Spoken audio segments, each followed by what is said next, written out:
The rise of suburbs in the 19th and 20th century is correlated and has likely causation with the rise of rail and road transport.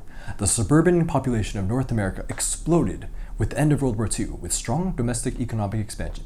Oh yeah, and Suburbia is the name of this game. Let's get into it.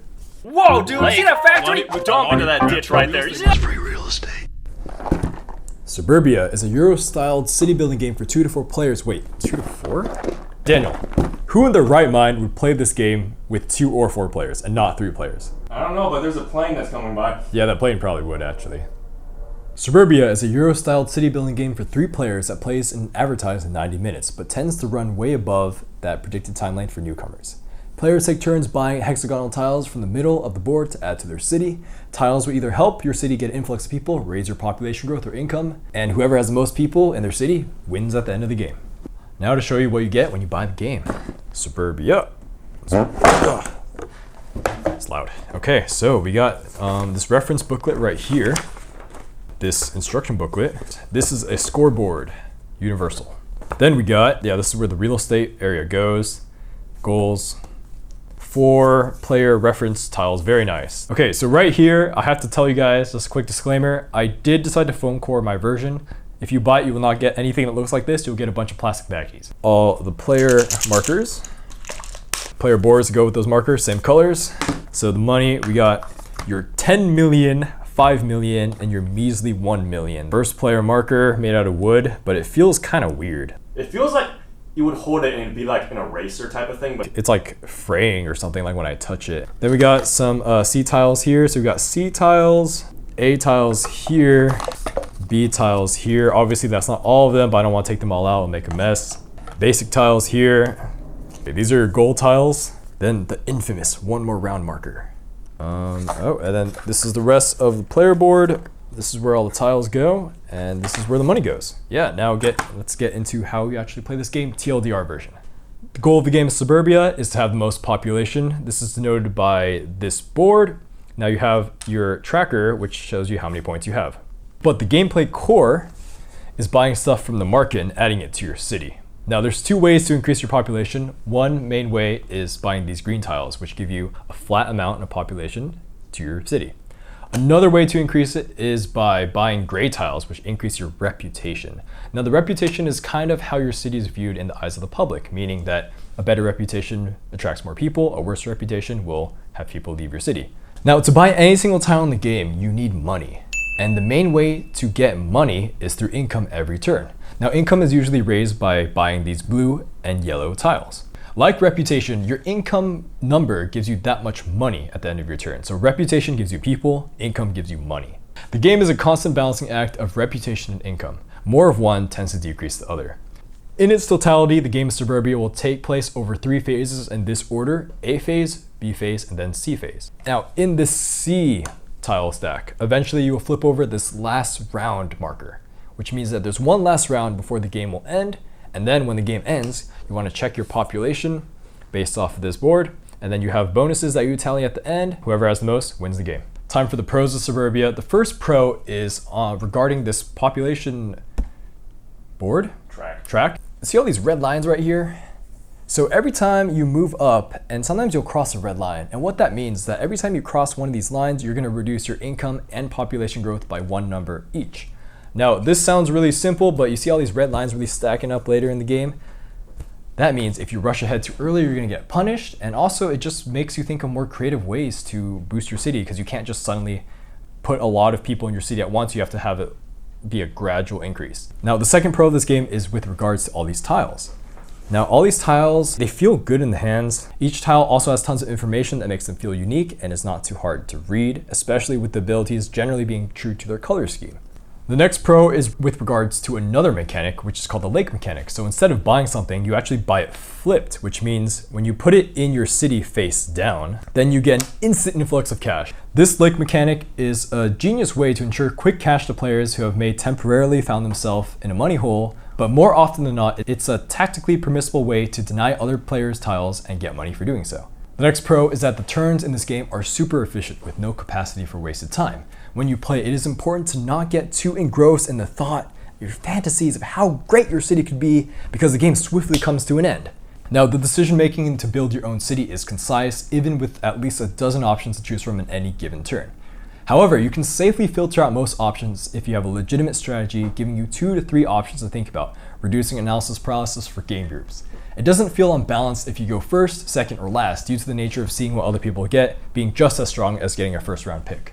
Lastly, the city building aura of this game is just undeniably good. It's not called Suburbia for no reason at all. It does that city building theme an almost epic scale justice given its scope of 30 minutes to an hour.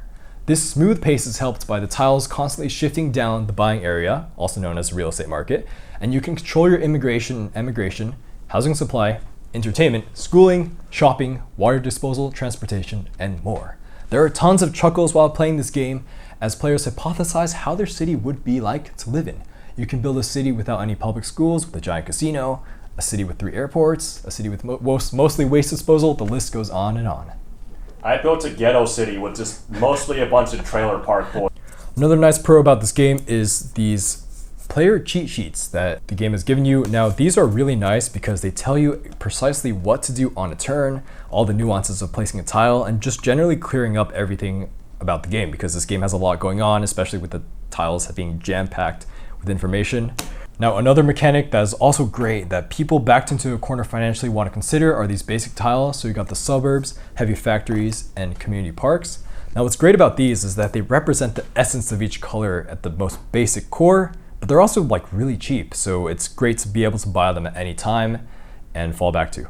The first con that is annoying to me specifically is the components. Now, I understand this is a game with a basic theme, but man, it's a little like too drab sometimes. Sometimes it's hard to tell about the difference in terms of like tiles. And also, look at this. This is so ugly.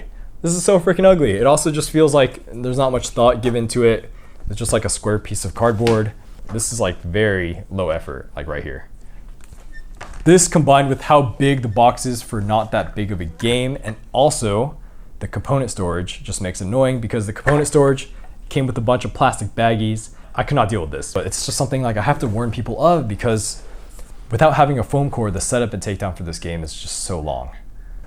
Remember how we talked about bonus points at the end of the game? Yeah, so that's where these goal tiles come in. Now, this is definitely a fun mechanic for people as everyone's dealt 2 goal tokens at the beginning of the game. They choose one secretly, keep it to themselves, and there's also public goals, so there'd be like 3 public goals for a 3-player game. Now, I can't help but feel like these goal things are just imbalanced. So these examples just really spell out my point. There is one that gives you 10 points, or people, for having the least amount of money. There's one that gives you 10 points for having the most amount of airports. Now, obviously having less money is easier to attain than having more airports. So that's just an example of the imbalance of them. It's very frustrating at the end of the game where you feel like someone just gimped to win because they had an easier goal. These next cons on the list are not heavy cons that apply to everyone, but I wanted to include them as a warning before I start recommending this game. Suburbia is only good at 3 players. As a game advertised for 2 to 4 players, maybe that should have been more clear on the box or on some player board or something, but I can understand how the publishers wanted to include as many people as possible. It's just kind of a shame because this game will not shine at 2 or 4 players because it'll just be kind of a ghost of the greatness it is at 3 players. Now it's time to move on to what we think about the game. Recommender score for Shelfside is going to be a 9 out of 10. So Suburbia, in typical Euro fashion, this game has the elements of resource management, tile locking, and denial of other people's options, yet it doesn't suffer from many Euro complaints. It has an amazing theme that leaves you room to marvel and laugh at your own creations with just enough denial of others' resources to keep everyone on their feet. There's even a bit of healthy luck with the randomized tile deck, making every game different. Newcomers will be baffled at the variety and strategies with different tiles, but will slowly feel ready to build their home and be curious to see how their city will turn out next game. The beauty of the theme makes this game accessible for all ages and even across generations. When every player finally gets all the rules down, the game runs like a well-oiled machine with playing in only 30 minutes. 30 minutes. 30 minutes. Half an hour for everyone to build an amazing city with complicated strategy. Now it's time for my personal score of Suburbia, so my opinionated matter in the game. Suburbia was really a game that slowly grew on me over time, with me being very underwhelmed by my first playthrough. Now, I've truly seen the light, and I have to give it a personal score of 8 out of 10. This game was in the 6 to 7 range for the longest time until everyone finally got a lot of the rules figured out. Now, when I heard about this tile, the fancy restaurant, I was immediately hooked. It provides a lot of income for a low purchase price, but it makes all the restaurants built after it slightly worse. This game is almost an excellent game in my eyes, and I can definitely see why some people may call it a masterpiece. If the components were just a little less finicky and the golden player count of 3 more clearly labeled, it would probably be a 9 in my eyes, especially as I foresee myself playing this plenty of more times in the near future. Suburbia, I like this game. Who would have thought? Me, the idiot, who goes and does really dumb things, likes a Euro?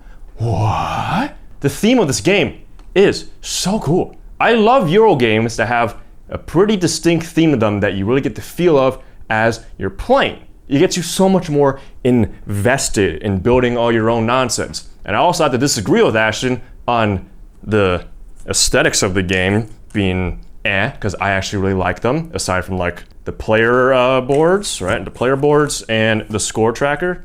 Kind of bloated, but I mean, they get the job done. But the tiles and how everything looks on the actual main board. See, now I actually never pointed this out, but all the hexagons as they line up on the board actually form a perfect grid. When I noticed that blew my mind. I love it.